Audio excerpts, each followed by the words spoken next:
जय श्री राम दोस्तों। कैसे हैं आप? उम्मीद है आप अच्छे से होंगे। प्रभु श्री राम आपके जीवन में बहुत सारी सुख सुविधा लेकर आए।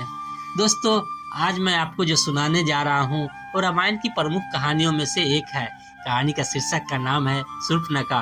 कृपया ध्यान से सुनिएगा, आपको अच्छा लगेगा। पंचवटी ने अपने आश्रम में रामचंद्र सीता के साथ सुखपूर्वक रहने लगे। एक दिन जब राम और लक्ष्मण वार्तालाप कर रहे थे तो वहां पर अकस्मात रावण की बहन शूर्पणखा नामक राक्षसी आ पहुंची। वह राम के तेजस्वी मुखमंडल, कमल नयन और नीला अंबुज सदृश शरीर की कांति को देखकर चकित हो रही थी। राम का मुख सुंदर था, किंतु शूर्पणखा का मुख अत्यंत कुरूप था।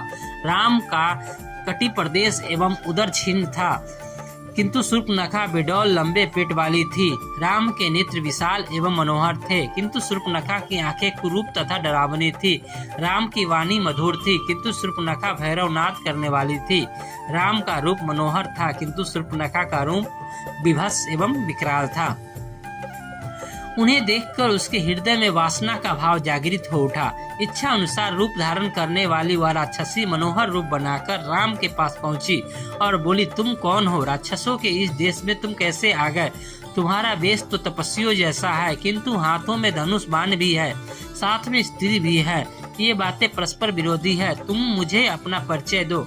राम ने सरल भाव से कहा, हे देवी, मैं अयोध्या के चक्रवर्ती नरेश महाराज दशरथ का ज्येष्ठ पुत्र राम हूँ। मेरे साथ छोटा भाई मेरा लक्ष्मण और जनकपुरी के महाराज जनक की राजकुमारी तथा मेरी पत्नी सीता है। पिताजी की आज्ञा से हम 14 वर्ष के लिए वनों में निवास करने के लिए आए हैं। यही हमारा परिचय है। अब तुम अपना परिचय देकर मेरी इस जिज्ञासा को शांत करो, क्योंकि मुझे प्रतीत होता है कि तुम कोई इच्छा अनुसार रूप धारण करने वाली राक्षसी हो। राम के प्रश्न को उत्तर देते हुए वह राक्षसी बोली, मेरा नाम शूर्पणखा है। मैं लंका के नरेश परम प्रतापी महाराज रावण की बहन हूँ। समस्त संसार में विख्यात विशालकाय कुंभकर्ण और परम नीतिवान विभीषण भी मेरे भाई हैं।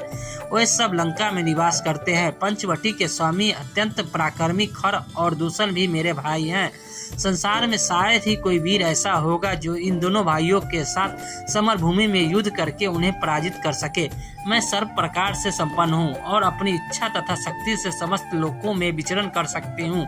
यह तुम्हारी पत्नी सीता मेरी दृष्टि में कुरूप, ओछी, विकृत मानवी है और तुम्हारे योग्य नहीं है। अतः तुम मेरे पति बन जाओ।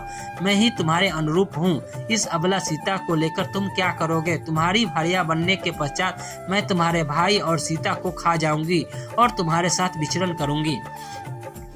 उसके प्रस्ताव के उत्तर में राम मुस्कुराते हुए बोले, भद्रे, तुम देख रही हो कि मैं विवाहित हूँ और मेरी पत्नी मेरे साथ है। हाँ, मेरा भाई लक्ष्मण यहाँ अकेला है। वह सुंदर, शीलवान एवं बल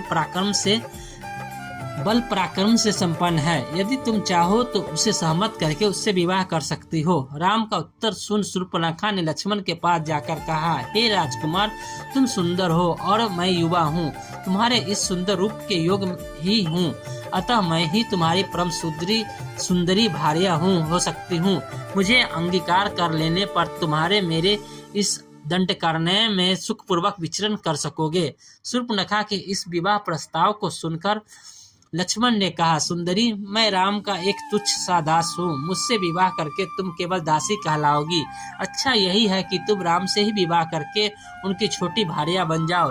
तुम्हारा रूप सौंदर्य उन्हीं के योग्य है।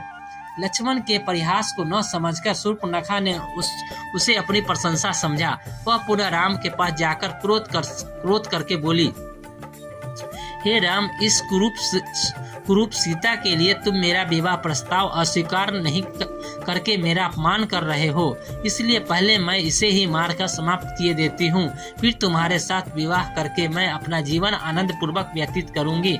इतना कहकर प्रचंड क्रोध करती हुई शूर्पणखा विद्युत वेग से सीता पर झपटी।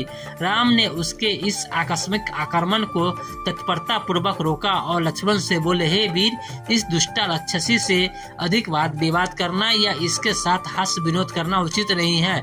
इसने तो जानकी की हत्या ही कर डाली होती। अगर इस कुरूपा और उल्टा राक्षसी को उसके किसी अंग से विहीन कर देना चाहिए। किसी की आज्ञा पाते ही लक्ष्मण ने तत्काल खड्ग निकाला और दुष्टा शूर्पणखा के नाक कान काट डाले। पीड़ा और घोर अपमान के कारण रोती हुई शूर्पणखा अपने भाइयों खरदूषण के पास पहुंची और घोर चित्कार कर अपने आमने सामने गिर पड़ी।